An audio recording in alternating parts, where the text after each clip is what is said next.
Должностное лицо администрации города Канаш привлечено к ответственности за несвоевременное рассмотрение обращения заявителя. Канашской межрайонной прокуратурой проведена проверка исполнения законодательства о порядке рассмотрения обращений граждан администрации города Канаш. В ходе проведенной проверки установлено, что ответ на обращение одного из заявителей должностным лицом администрации города дан по истечении установленного законом срока. По материалам прокурорской проверки виновное должностное лицо привлечено судом к административной ответственности по статье 5.59 «Нарушение порядка рассмотрения обращений граждан» к наказанию в виде штрафа в размере 5000 рублей. Постановление суда в законную силу не вступило.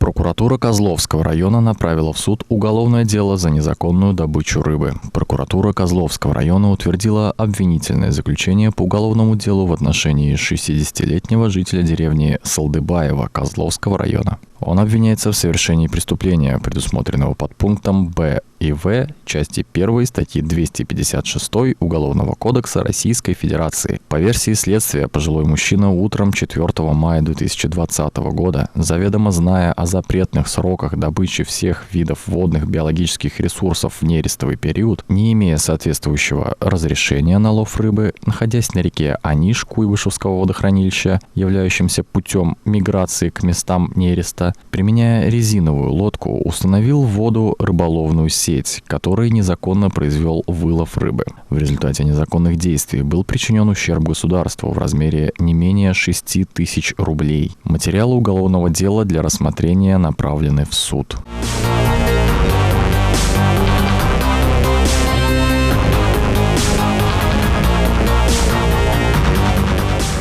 По инициативе прокуратуры Московского района города Чебоксары возбуждено уголовное дело по факту легализации денежных средств, полученных преступным путем. Прокуратурой Московского района города Чебоксары проведена проверка исполнения требований законодательства в сфере легализации доходов, полученных преступным путем в организации, оказывающей посреднические услуги в приобретении квартир. Установлено, что в отношении 43 и 36-летних жителей города Чебоксары следственными органами расследуется уголовное дело по обвинению в совершении преступления, предусмотренного частью 4 статьи 159 Уголовного кодекса Российской Федерации. По версии следствия, злоумышленники похитили денежные средства граждан под предлогом продажи квартир на общую сумму более 2 миллионов рублей. Проведенная прокурорская проверка выявила, что в последующем часть похищенных денежных средств, зачисленных на расчетный счет организации под видом договоров займов, они использовали по собственному усмотрению, фактически легализовав их путем совершения банковских операций и приобретения недвижимости и имущества. Так, после совершения инкриминируемых им деяний, они совершили действия по погашению кредитов, приобретению квартиры, автомобилей и ценных бумаг, частично используя незаконно полученные денежные средства. По материалам прокурорской проверки в отношении указанных лиц органами полиции возбуждено уголовное дело по пункту А части 3 статьи 174.1. Расследование уголовного дела находится на контроле прокуратуры района.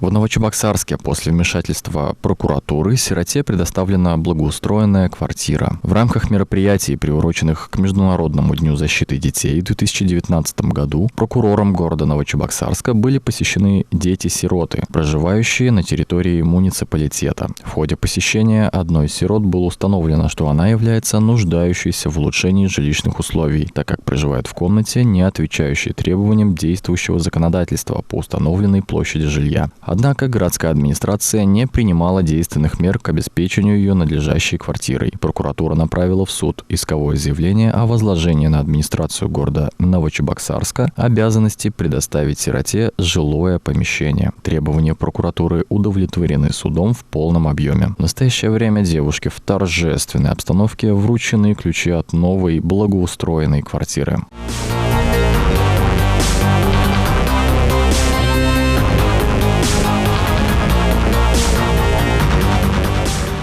прокуратуре Чувашской Республики продолжает работать горячая линия по приему сообщений о нарушениях прав медицинских и иных работников при получении стимулирующих выплат, а также нарушений иных трудовых прав. В прокуратуре Чувашской Республики продолжает действовать телефонная горячая линия по вопросам соблюдения трудовых прав граждан. По данной горячей линии работники медицинских и иных организаций, участвующих в работе по оказанию медицинской помощи гражданам в рамках борьбы с распространением новой коронавирусной инфекции, могут дистанционно сообщить в прокуратуру республики о нарушении их прав на получение стимулирующих выплат за счет федерального и республиканского бюджетов. Кроме того, по данной линии можно сообщить и об иных нарушениях трудового законодательства, связанных со сложившейся неблагоприятной санитарно-эпидемиологической обстановкой. По всем сообщениям будут организованы проверочные мероприятия. При наличии оснований приняты меры прокурорского реагирования, направленные на восстановление нарушенных прав граждан. Прием звонков граждан осуществляется в рабочие дни с 9 до 18 часов по московскому времени, с перерывом на обед с 13 до 14 часов по телефону 8, код города 8352 39 20 52.